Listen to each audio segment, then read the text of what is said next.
Okay, welcome to another Train Sim World 2 video, and today I'm doing something a little bit strange. I'm going to be taking the Class 101 into the London Underground network, the Bakerloo line, which is available from Train Sim 2. So not a previous DLC, a brand new one that comes with the game if you buy it. Granted, the version that I got actually came with East Coast Way and I think about 2 other DLCs, maybe just, yeah. I think it was something Rhine, I can't say that. Also came with East Coast Way and Peninsula Corridor. But yeah, I'm taking the Class 101, which is a diesel multiple unit. And first of all, I'd like to say, because I haven't said it before, when I mentioned a bug in one of the videos, it turned out not to be a bug. It came to be a design choice, which unfortunately leads to a couple of problems with the scenario designer aspect of the game.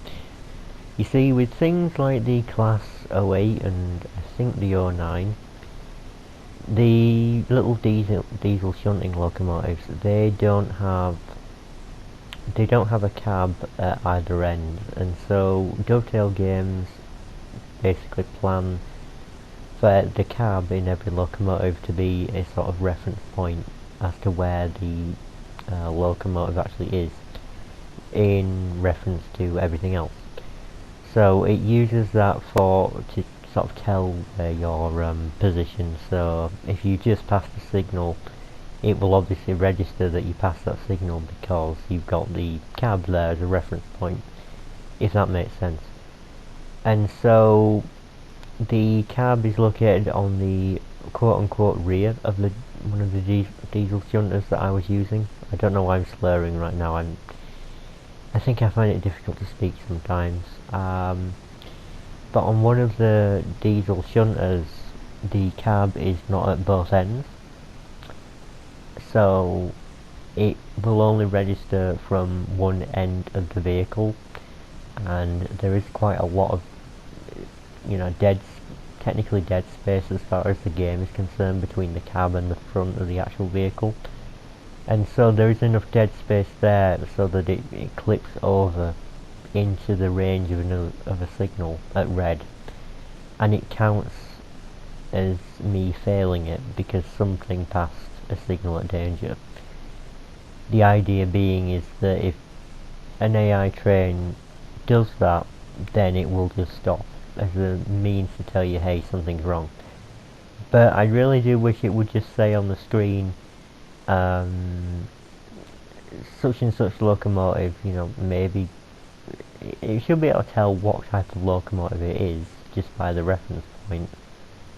Has, I don't know, passed the signal at red, please, I don't know, adjust or something like that. That would be very helpful if Dovetail can either put a reference point at the front of the vehicle, even though there isn't a cab there, or also or just tell you, hey, there's an error, or prevent it from happening. That would be grand. But unfortunately, I don't know if they're going to bother doing that because the game has been out since midway through 2020, so the likelihood of them working on that, especially when they've got a new DLC coming out hopefully very soon, is a little bit, yeah, it's not really likely, is it? Not really. Though, to be entirely truthful, it doesn't bother me in so much as it's going to affect me all the time, because now that I know what the problem is, I can avoid it happening. It's just that I just wish that it wasn't like that. It shouldn't really be like that. But whatever, it's not a bug, it's just the way that the game is designed. The rest of the game, as far as I'm aware, works fine. Occasionally you do get the occasional bug. But the important thing is that at least they have a good system for reporting things like this. Someone answered me within, oh, I want to say, what, 10 hours, which is pretty good considering sometimes you have to wait more than a couple of days before somebody gets back to you on a problem. So I'm impressed with that at least, and I think that when they are going to fix something, they do let people know through a roadmap or telling you what the next update you're downloading actually does, like fixing certain things. So at least you've got that. But I haven't really talked about the train very much or what I'm doing today. So this is the Bakerloo line. So we are under the streets of London right now. And yes, these tunnels are very small, and even though the Class 101 is a fairly small locomotive in terms of its height, it's still clipping through the top, because these tunnels are tiny. If you can see that sort of black void space up there, that is where the train is clipping through. Now thankfully they made sure, I've never encountered an issue with that, not yet. I drove a suitable amount on the line to sort of see whether it would randomly, like, I don't know, throw me up in the air or stop the thing from moving. Glad to say that hasn't happened yet. Doing that. But yeah, even though the Class 101 is very small, you can see it now, that there's the edge of the tunnel, we're just clipping through it. So the 101, even though it is quite short in reference to something like, I don't know, one of the diesel locomotives, it's still not short enough for these tunnels. Now I'm pretty sure that the Isle of Wight train, whichever one that is, I think it's the 1938 rolling stock or something like that. Something like that. I'm pretty sure that would be short enough to go in these tunnels. Obviously the train that came with the Bakerloo line can go through these tunnels just fine, because, you know, the train was designed to go in these tunnels, and so was the one in the Isle of Wight, because those are just cast-offs from the old London underground network, so I imagine that they would also work very well down here as well if you had that DLC. Personally, I don't think the DLC is worth it at full price. If it comes on sale, okay, maybe I might check it out, but I'm kind of thinking, one train, one route, and the route is only about 8 miles. Yeah, 8 miles is not very far, honestly. For like a full, it's not even full price, it's £5 less, but you get the idea, it's quite expensive even so.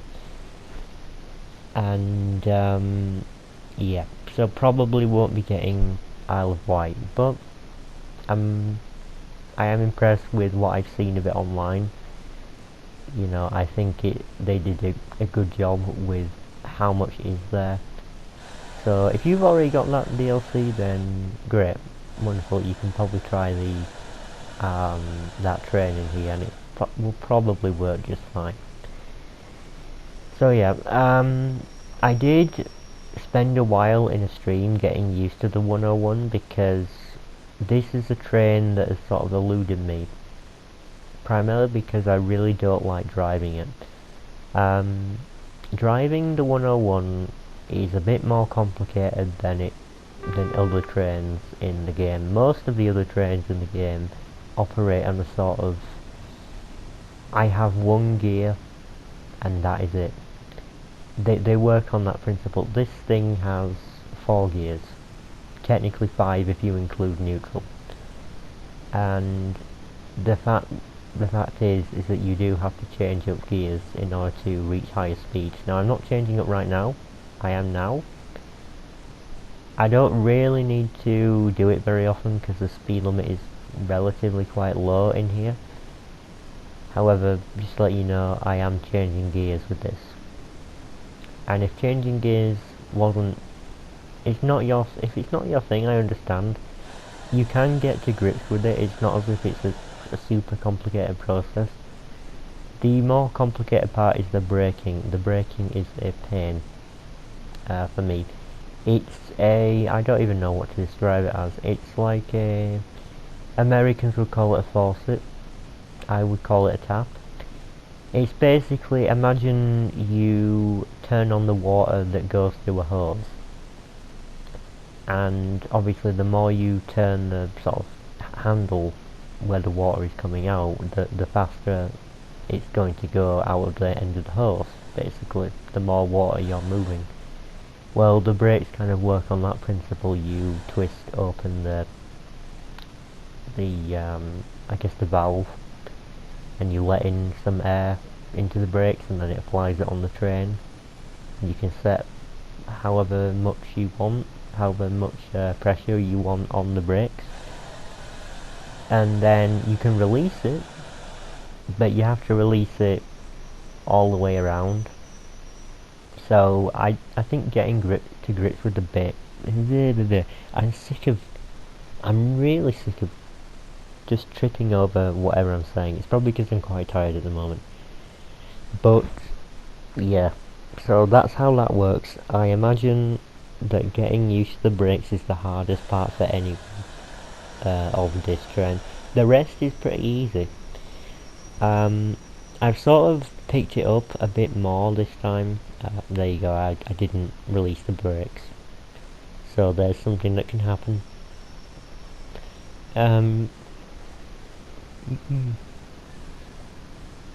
Yeah.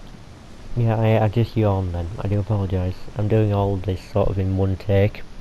I really shouldn't, though I want to make it feel like I'm talking to you less than... Then, oh, do you know the videos where it's very clear that they did this in segments and they just cut it out because you can just tell with the voice changing at the end. So when they've messed up a line, or they'll record one line and like stitch it together with another line and think, they'll never notice. They'll never notice, except I've just literally moved positions from one frame to the next. Yeah, they'll never know that I cut that out when I'm really shit at talking. So I'd rather be shit at talking and leave it all relatively live, you know, than try and mask the fact that I'm shit at talking, because I don't feel like lying when there's no point, you know. There's no point lying about it. If it's the truth, then what's the point? So yeah. As for driving other locomotives in this, in the tunnels, good luck, because it will probably obscure your view when it clips through. You can still drive it. If you have the heads-up display on, you can see everything that you need to. You know, you see when the next signal is, you also see where you need to stop, you see the speed limit, and how fast you're going, all of that. But it's just, you know, most of the time you'll probably be looking into a dark void, because you'll be clipping through the edge of the tunnel. So, yeah, nothing's really stopping you from doing it, but I'm not going to be shoving trains down here that just don't fit. I'm very lucky that the 101 is easy to see out of in here, because it looks convincing. Most of the time when I'm looking at it like this, you can't really tell that I'm clipping through the side. Anyway, so situation with the 101, I'll use it in future videos. However, I just wanted to show you, this is the Bakerloo line. Probably not going to be doing too much with it because can't really fit much down here. And yeah, the London Underground is very complicated. This is just one section of it. This is the Bakerloo line, and I'm not sure if this is the complete. It probably is the complete line, honestly. And these are all the stations, and all the stations kind of look the same. They do look the same in the fact that they're all the same sort of colour scheme, I think. But as for each individual one, they are slightly different, which is nice, I suppose. It's nice to have some variation from one place to the next. This is basically the New York subway, but in the United Kingdom also. It was invented first. before the New York subway. So there you go. And if you want to find out more about the underground, just go look online. Go look online. I can't explain it to you. I've never been to London. I've never been on the underground. I can't explain it to you.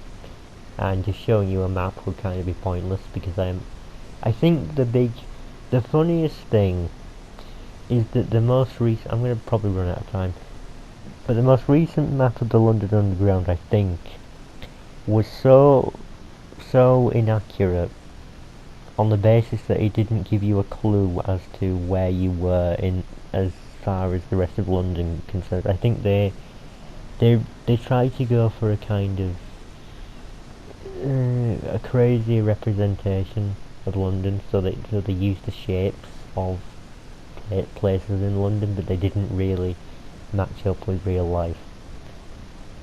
So there were parts of it that were stretched, or it's you just have to look at it and then look at a proper map of London, and they just don't fit together. So yeah, drop the ball a bit on that one. It does do a fine job at displaying the underground network, but it doesn't do a good job at explaining sort of where you are in relation to everything that's above you. So yeah, good at doing one thing, terrible at doing another thing that it probably tried to do but failed horribly at. Anyway, that is about the end of this video. I'm sorry I didn't spend a long time talking about the train itself, and I hope that you're having a great day. I hope that you're going to stay safe in the whole coronavirus pandemic thing, and I will see you in the next video, where hopefully I'll bring some more interesting content.